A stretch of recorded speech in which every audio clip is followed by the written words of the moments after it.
So you really want to bet on Major League Baseball? What's up, everyone? My name is Chris, and you are now rocking with the 5-2 podcast. We are a daily baseball betting show that focuses on everything you want to know about Major League Baseball from a betting perspective.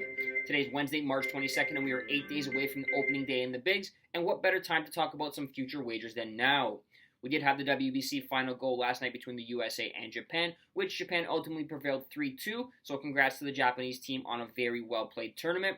But how could you not be excited about what we saw in the ninth inning when Shohei Ohtani stepped up to the mound to face off against Mookie Betts and Mike Trout, arguably two of the best hitters in the major leagues today? It's what baseball fans have dreamed about all tournament long, and we finally got to see it. Congrats to the Japanese again, and congrats to Shohei Ohtani to further cement his legacy as a baseball player. If we turn our attention back to Major League Baseball, thankfully nobody in that game got injured, so teams should head to the final spring training week with no new injury concerns. Unfortunately, we did see Jose Altuve of the Houston Astros go down with a thumb injury. He's going to be expected to miss about 2 months of the season, which is unfortunate for the Astros. And we did see similar Edwin Diaz of the Mets. That fan base can't be happy after he was injured celebrating a victory for his country. Nonetheless, in all sports, it's always next man up for these teams when injuries occur. And for us bettors, it's always time to tweak the process and take those injuries into account when placing any sort of future wagers or any sort of wagers on a daily basis. Now, before we get into the future wagers that I've already placed, I must say this. I do not prefer to have my money tied up for 6 months at a time throughout the course of the season, but when I see value, I have to pull the trigger and take the wager.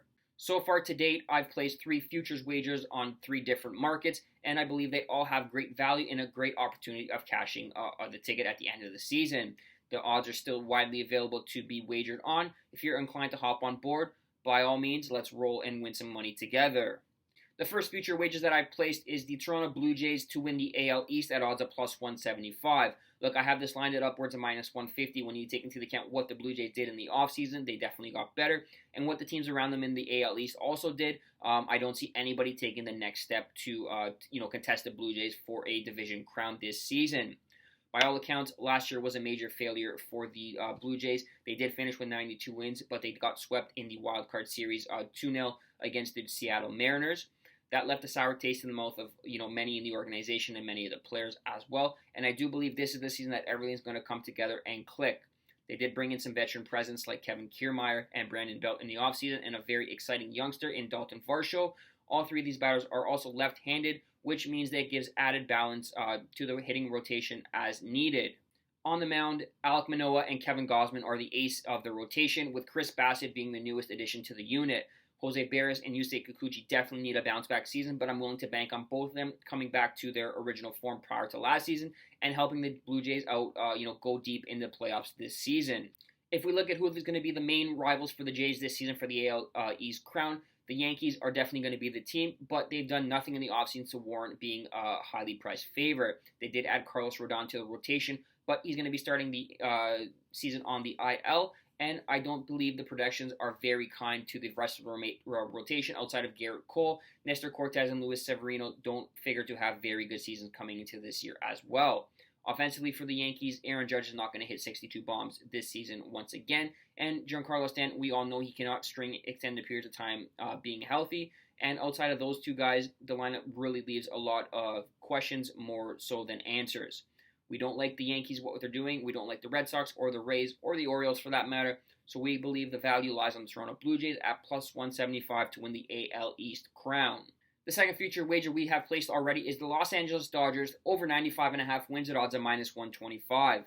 Look, we've run out of ways to describe this Dodgers team. It's either championship or bust for them, and after a bust last season, I expect them to bounce back in a major way. They are a 100-win team every day of the week. Their lineup from top to bottom is solid, and their pitching rotation is in line for a massive season. They've hit the 100-win mark in 2 straight seasons and 3 of the last 4, and even if the Padres give them a run for their NL West crown, the Dodgers are simply better than the rest of the division. They will win the season series against them, and they will win the season series against any other foe in the major leagues because they are just on another level altogether. The Dodgers take them to get over 95.5 wins at odds of minus 125. And the final future wager we have placed already is Shohei Ohtani of the Los Angeles Angels to win the AL Cy Young Award at plus 1,000. Look, this guy is simply unreal. We saw what he did for Japan in the WBC, and I believe he's going to take his game to the next level this year in the Major League. He was completely robbed of last year's AL MVP to some guy who hit 63 home runs, which is not even a real home run record. This year, I believe we're going to see Shohei Ohtani take his pitching to a whole nother level. He finished last year with a 15-9 record with a 2.33 ERA. He struck out 219 batters to just 44 walks. And on an Angels team that's fighting desperately to keep Mike Trout and Shohei Ohtani in town for the foreseeable future, I expect them to be collectively better as a whole, and I expect Shohei Ohtani to be a big part of that on both sides of the ball. Ohtani is projected to have a similar season to last year, but I believe he's going to take his game to the next level. And if we look at his competition, I'm not sold on Jacob deGrom pitching in the humidity in Texas in a hitter-friendly ballpark. And Garrett Cole for the Yankees doesn't scare me as well. Neither does Dylan Cease or Shane McClanahan of the Tampa Bay Rays. I know we took the Blue Jays to win the AL East, but I don't believe Alek Manoah will have as great as numbers as Shohei Ohtani will have this season. So I do believe Shohei Ohtani is going to be shown the credit he deserves from the pitching standpoint this season, and he's going to win the AL Cy Young at odds of plus 1,000. That wraps up the inaugural edition of the 5-2 podcast. Thank you so much for listening. If you guys want to help support the podcast, please drop a like, subscribe, or share it on social media. The next episode of the 5-2 podcast will air Wednesday, March 29th, sometime in the afternoon, and we're going to be talking about the opening day in the major leagues and giving you my best bets. Until next time,